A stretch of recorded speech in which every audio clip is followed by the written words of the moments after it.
This is a true life-changing story. The Rose Miracle, a journey of unveiling grace.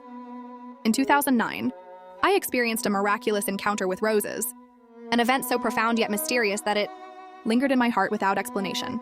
At the time, I had no knowledge of Sainte Thérèse of Lisieux, nor any connection to her story.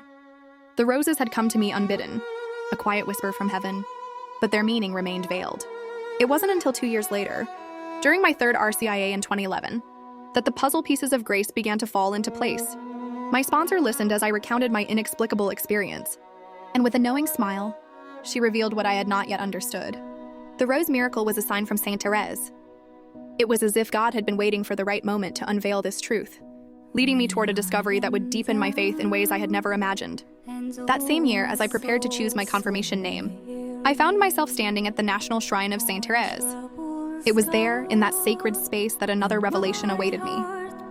My mind drifted back to 2009, before the Rose Miracle, when I had unknowingly stepped into a Catholic church. Inside, I noticed people speaking to a statue of a child, his presence both tender and powerful. I watched them, uncertain yet drawn in, and then followed their lead, speaking to him as well. Though I did not yet know him as the child Jesus, I felt an indescribable sense of peace and understanding from him.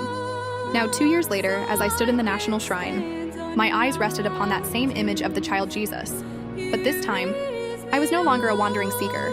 I was on the brink of a divine realization. As I read about Sainte Thérèse, a powerful truth struck me. She, too, was known as the child of Jesus.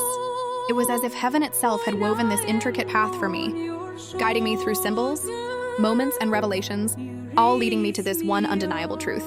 Overwhelmed by gratitude, I felt compelled to express my reverence for the saint, who had interceded so powerfully in my life.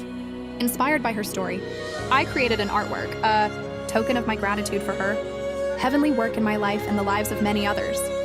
To my amazement, this piece has remained on display in the director's office at the National Shrine of Sainte Thérèse for the past 13 years.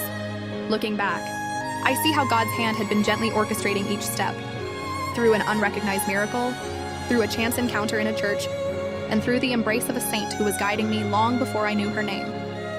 Some miracles are not understood in the moment, but in time, they reveal themselves as part of a greater divine tapestry.